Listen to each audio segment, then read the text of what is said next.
मैं हूं रवि अवस्थी और मेरे साथ हैं सैयद मुर्तज़ा। आज हम आपको बहुत ही अलग तरीके से वार के दो मोर्चे ऐसे दिखा रहे हैं जहां पुतिन की और खामनेई की जीत होती हुई साफ नज़र आ रही है। इसलिए हम बोल रहे हैं कि दो मोर्चों पे क्यों जीत रहे हैं दोनों, क्योंकि जो भी युद्ध के अभी अटैक हो रहे हैं या जो भी नए डेवलपमेंट हो रहे हैं वो इस तरीके से हो रहे हैं कि जो जंग की बाजी है वो पुतिन की तरफ और ईरान की तरफ, यानी कि रूस की तरफ और ईरान की तरफ जाती हुई दिखाई दे रही है।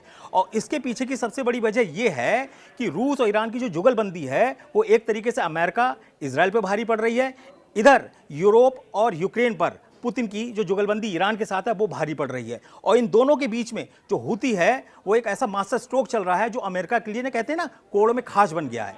मैं सीधे सैयद मुर्तजा से पूछूंगा कि ये बताइए कि ईरान का जो डेवलपमेंट है, जो जिस तरीके से इजराइल के साथ बात चल रही है, अमेरिका के साथ बात चल रही है, जैसी बातें कही जा रही हैं, इसमें ईरान का मकसद क्या है और हूती इस बीच में जो अटैक कर रहा है उसका मकसद क्या है?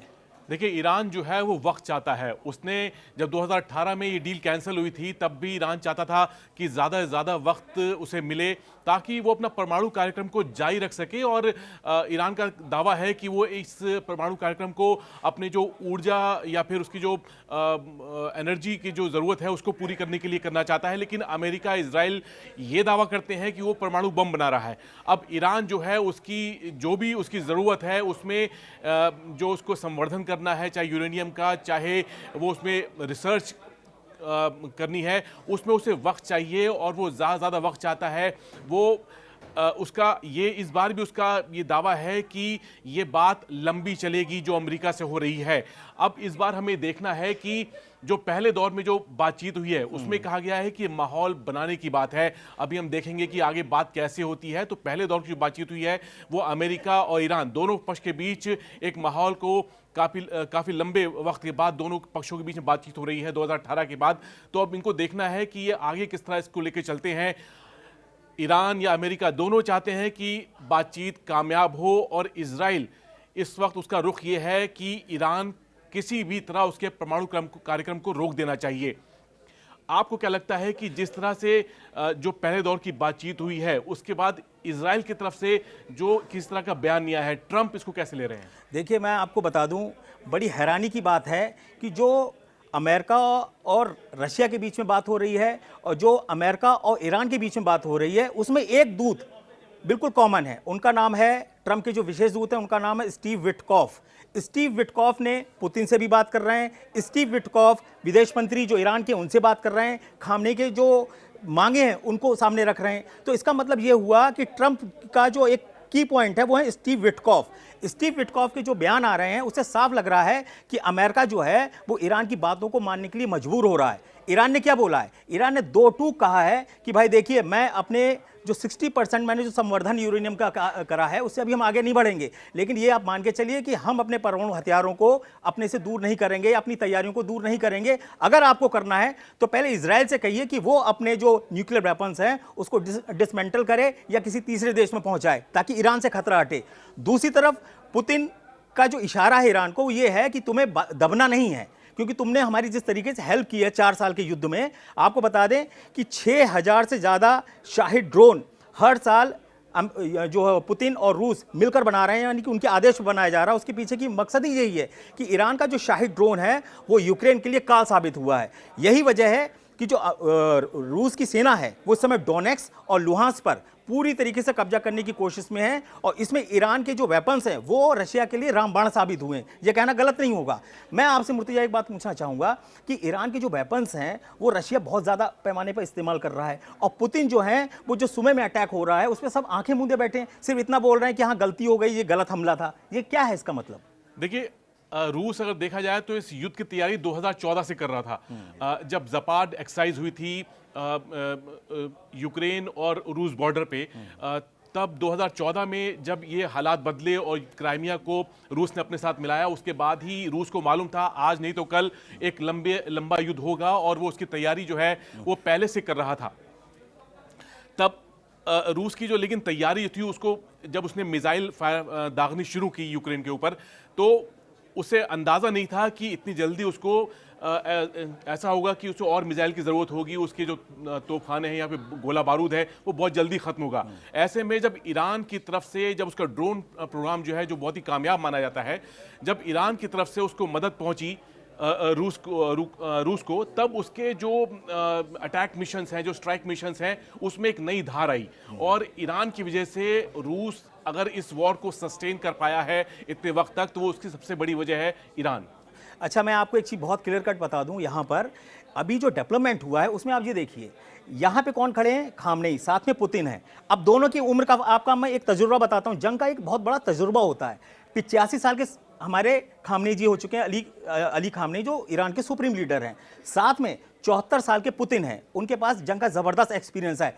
इधर मेरी तरफ जो खड़े हैं वो 78 साल के ट्रंप खड़े हैं, जिनके साथ 46 साल के जेलेंस्की खड़े हैं, जो अनाड़ी साबित हुए हैं। यानी कि यहाँ पे जंग का जो तजुर्बा है वो सीधे सीधे ज़मीन पे दिख रहा है।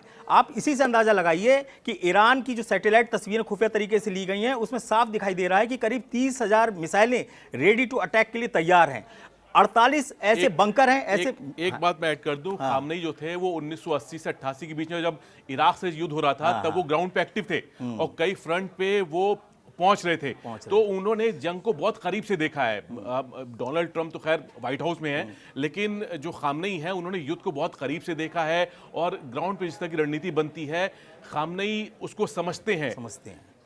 ये बहुत बड़ी बात। अच्छा, एक चीज मैं आपको बता दूं, अभी 25 मार्च को ईरान ने क्या किया था, अपनी मिसाइल सिटी दिखाई। उस मिसाइल सिटी के अंदर दावा किया जा रहा है कि हाइपरसोनिक, बैलिस्टिक और क्रूज मिसाइलें भरी पड़ी हैं। इसमें फत्तह, खुर्रम शहर, ठीक है, शेकेन, इस्ट गदर, इम्माद, ऐसी ऐसी मिसाइलें हैं ईरान के पास जो इजराइल को तो बड़े आसानी से तबाह कर सकती हैं। लगभग 2200 किलोमीटर तक की रेंज या 1700 से 2000 किलोमीटर तक की रेंज जो है वो ईरान की मिसाइल की हैं। सबसे इंपॉर्टेंट ये है कि ये जो जोड़ी है ईरान और रूस की, वो इतनी हिट क्यों हो रही है? उसका कारण ये है कि पुतिन ने पूरा तरीके से दबाव बना रखा है अमेरिका पे कि आप ईरान के ऊपर वैसा अटैक नहीं करेंगे जिससे उसके वजूद पर ही खतरा पड़ जाए।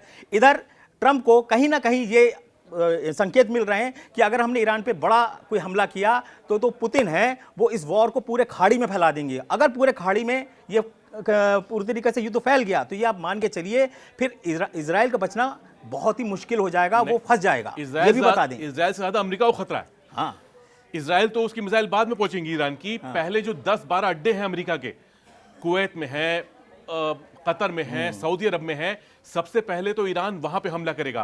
तो जो अगर ये परमाणु कार्यक्रम को लेकर जो बात चल रही है, अगर फेल होती है तो अमेरिका को बहुत बड़ा नुकसान है और सबसे बड़ा फेस लॉस जो है वो ट्रंप को होगा। ट्रंप इस वादे के साथ आए थे कि भाई युद्ध खत्म करा देंगे, यूक्रेन में वो फेल हो गए और अब ईरान के साथ वो बातचीत कर रहे हैं, लेकिन देखते हैं आगे क्या होता है। ये बताइए कि ईरान को इतना मिसाइल, कहते हैं ना मिसाइल मैन है, खामनेई को बोला जाता है कि मिसाइल मैन है। वो हमेशा कहते हैं ना फाइटर जेट से ज़्यादा उन्होंने मिसाइलों के ऊपर काम किया है, ड्रोन्स के ऊपर काम किया है। आखिर ये जो ईरान के ड्रोन्स हैं वो इतने ज़्यादा कहते हैं ना पॉपुलर क्यों हुए हैं जंग के अंदर? देखिए, ईरान जो है 1979 की जो इस्लामिक क्रांति थी उसके बाद से ईरान में प्रतिबंध लगे हुए हैं और ईरान ने फिर अपनी जो घर में अपनी जो टेक्नोलॉजी तैयार की वो उसने इस तरह तैयार की कि वो बहुत बड़ा महंगा युद्ध नहीं लड़ सकता।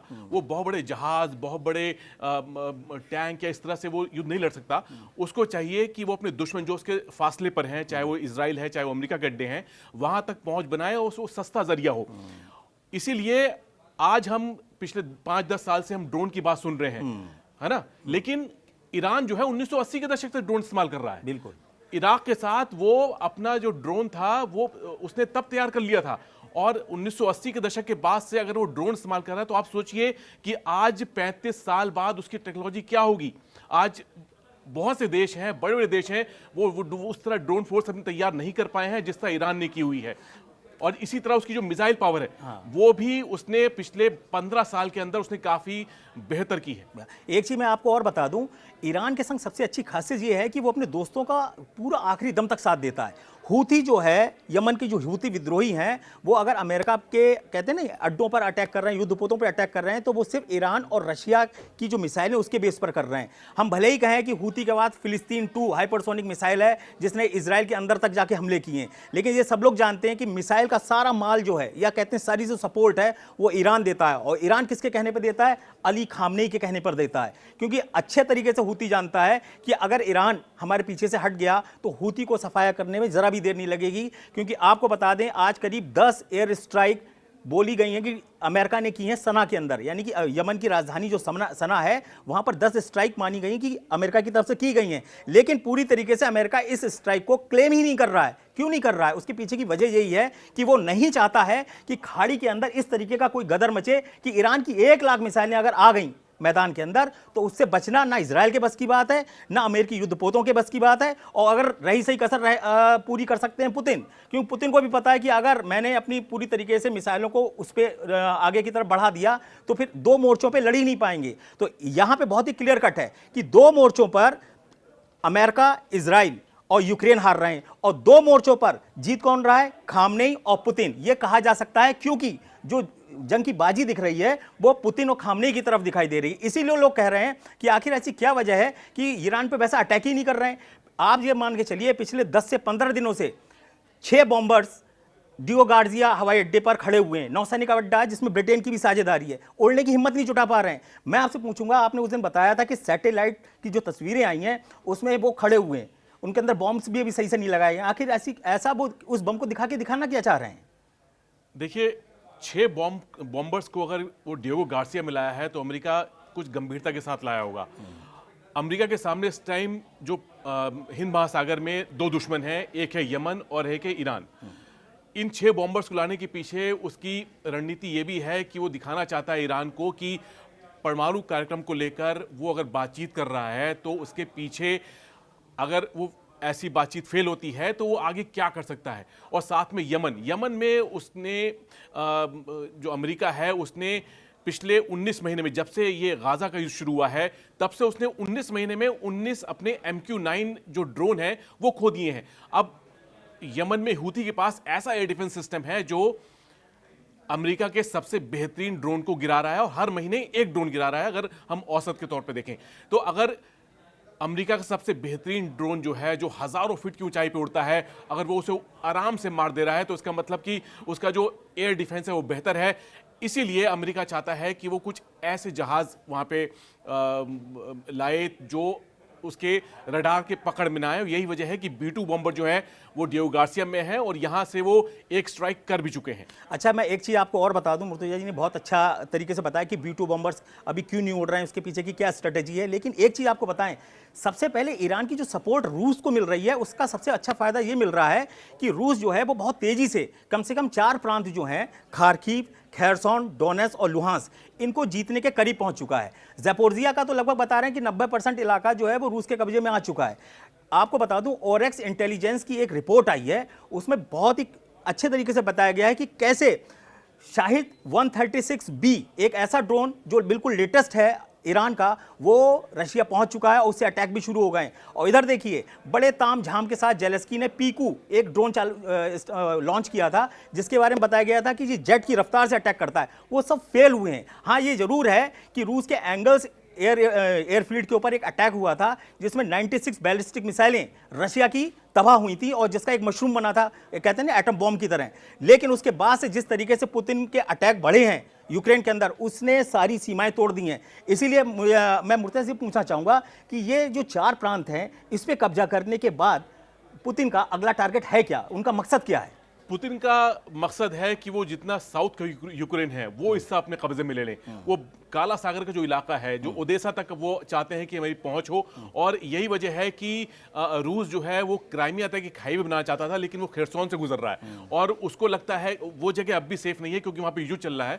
तो रूस चाहता है कि जो उसकी रसद है क्राइमिया तक या उसकी जो और चीजें हैं वो उस हाईवे के जरिए आराम से पहुंचे। लेकिन खेरसोन ऐसा इलाका है अब भी जहां पे युद्ध जो है बहुत तेज चल रहा है। एक अभी आप शाहिद 136B की बात कर रहे थे। शाहिद 136 जब ड्रोन शुरू में आया था तो उसमें टर्बो प्रॉप इंजन था, लेकिन अब जो शाहिद 136B है इसके अंदर इन्होंने जो इंजन है वो बदला है। और ये इसकी जो खासियत वो है कि इसको रडार पकड़ना उतना आसान नहीं है। आसान नहीं है। मैं आपको यही बताने की कोशिश कर रहे हैं कि रशिया और ईरान की जोड़ी जो है वो 2 मोर्चों पे आराम से जीत रही है और हारने वालों में ट्रंप, यूक्रेन और यूरोप हैं। इसके पीछे का मकसद ही बिल्कुल क्लियर कट है कि अगर पुतिन नहीं जीत रहे होते तो आज ट्रंप अब तक ईरान के ऊपर अटैक कर चुके होते। ये बहुत ही क्लियर है। ट्रंप कहते हैं ना, चीज़ों को भांपते बहुत जरूर हैं। उनका सीधा सा मकसद है कि भाई मेरा जो $500 अरब है वो यूक्रेन से निकाल दो और मुझे दे दो। रशिया बोल रखा है कि 978 अरब डॉलर का खनिज यूक्रेन के पास है, तुम चिंता क्यों कर रहे हो, मैं कब्जा करूंगा, मैं ही दे दूंगा, तुम क्यों डील के चक्कर में पड़े हो। जेलेंस्की नहीं करता, मत करे। कल को वो अगर कब्जा कर लेंगे तो जेलेंस्की से डील का कोई मतलब ही नहीं, ना जेलेंस्की बचेंगे ना यूक्रेन बचेगा, और आराम से डील करेगा अमेरिका के साथ। ये बिल्कुल सीधा सा फंडा है कि दो मोर्चों पे इसलिए जीत हो रही है क्योंकि ईरान की और रूस की जो जोड़ी है ना, उसने खाड़ी से लेकर और यूरोप और कहते हैं ना इधर पश्चिमी देशों में जो खलबली मचाई है, उसका ही नतीजा है कि वो बहुत तेजी से जीत रहे हैं। इन सब में आप ये देखिए कि इजराइल से पिछले 4-5 दिनों से जब से बातचीत हो रही है ईरान और अमेरिका के बीच, इजराइल की तरफ से बहुत ऐसे स्टेटमेंट नहीं आ रहे हैं कि वो बातचीत को लेकर कि बहुत ज़्यादा आक्रामक रवैया उसका दिख रहा हो। वो बहुत खामोशी से देख रहा है इजराइल, और इजराइल का पूरा फोकस जो है अभी वो गाज़ा को लेकर है।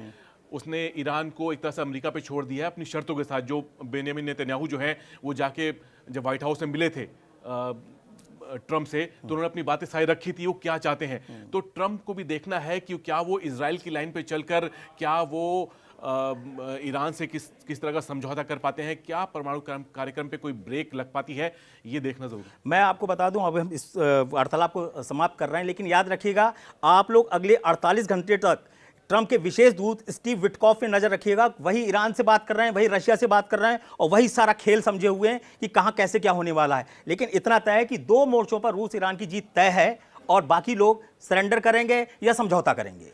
मैं रवि अवस्थी और सैयद मुर्तजा आपसे अगले एपिसोड में बहुत जल्द मिलते हैं।